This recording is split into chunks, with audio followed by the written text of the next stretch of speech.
So we got involved with the modals here, okay, and I was showing how the Dorian, the 2 minor, if in the key of C, the D minor fits right into the F pentatonic, okay. It doesn't fit into the F triatonic arpeggio. And by the way, these arpeggios are all they're all interval-based arpeggios. Okay, so if you're looking at a D minor right here, second inversion. Here's D minor, first inversion. Here's second inversion. You're looking at a fourth here, warped over fourth, and then we're looking at a minor third right here.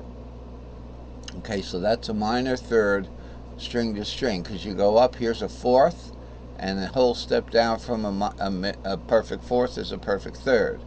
So right there's your minor third. So you can do it by intervals, but it's better to just do it by fitting it into something you already may know, which is the pentatonic scales that people like to memorize.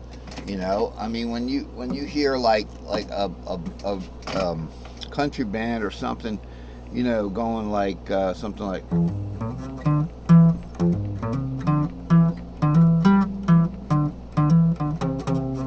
you know, they're not sitting there going, oh, wait a minute, this is a minor third, okay, and then it's going to be a whole step because this is a fourth, and going down to a perfect a minor third there, all right, and then that would be a whole step. Okay, that's a whole step. You know, they're just playing a pattern they know.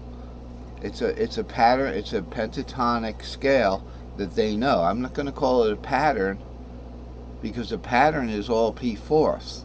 So they're playing that, you know, something they already know. So if you already know this,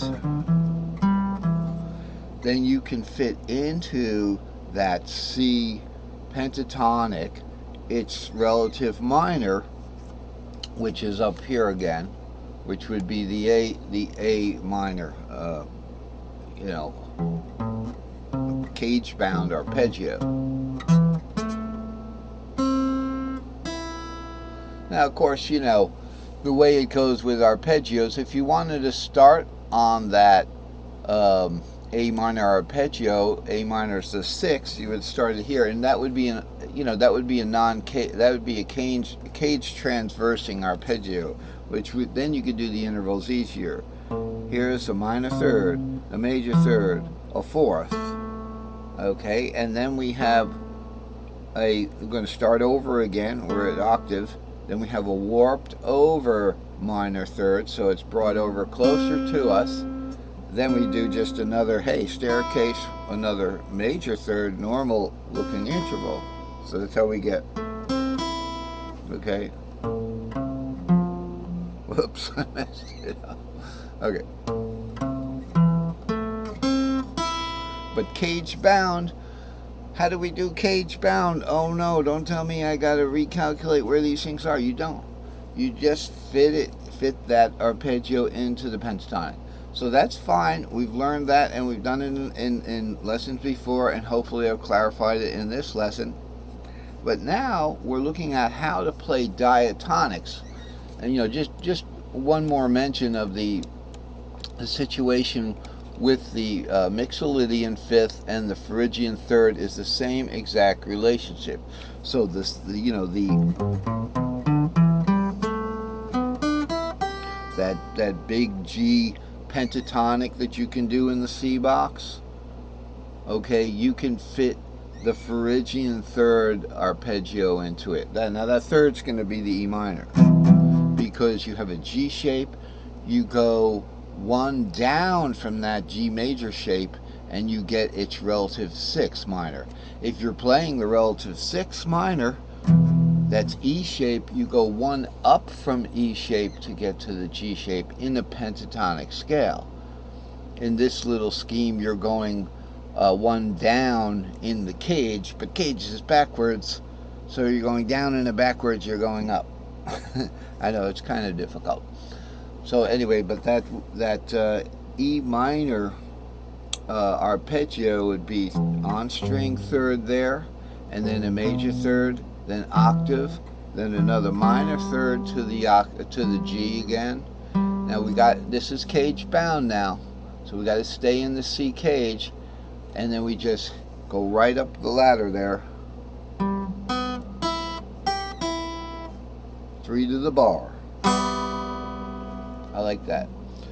So we have to move along with these topics, you know, of course. And you can do, you can, if you find the G shape, well, here it is.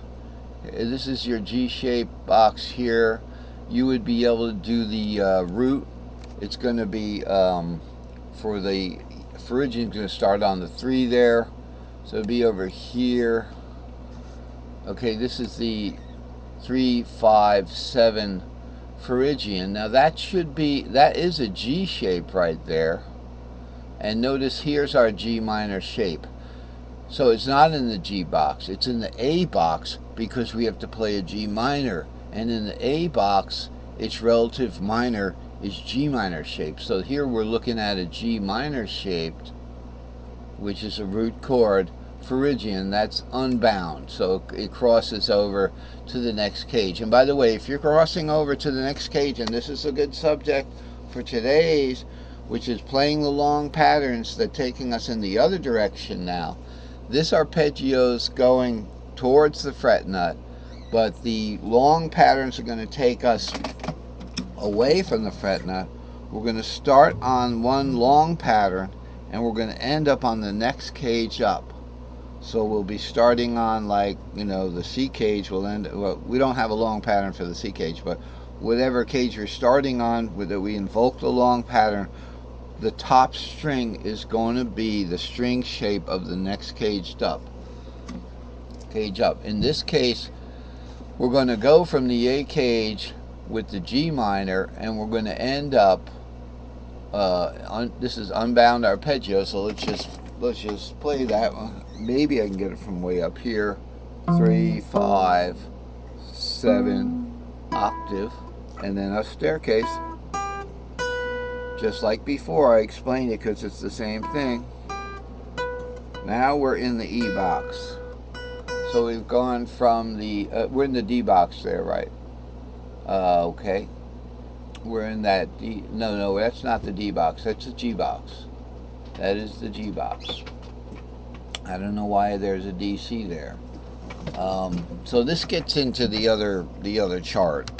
Okay, the reason why there's a D box, a D in the G box here.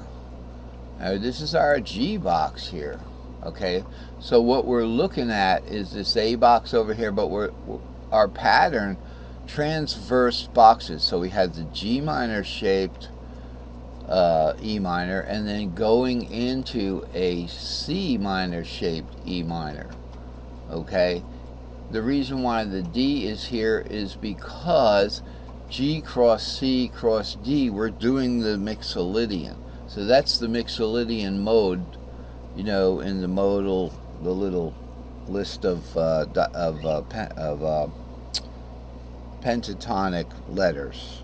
That one, C, D minor, E major shaped F, you know, G, and A minor shaped A minor. So this would be that. This is the because this is 1, 4, 5, G, C to D. Okay, the 4th of G is C, the 5th of G is D. So that's why there's a D there in the G box. Okay, so we're winding down the last minute of this. So this has been a good little primer for the subject that we're working on, and let's get back to it. So that was all a discussion of what goes on with the C-shaped modal scales. Okay, but the reason why I did this is to show you that with the pentatonics, you can fit the tritonics, that's the chords, or the arpeggios, or cage-bound arpeggios, but you have to fit them into their relative parent. So D minor fits into an E-shaped 4th, E minor fits into the G major shaped 5th, and A minor fits into the C Ionian.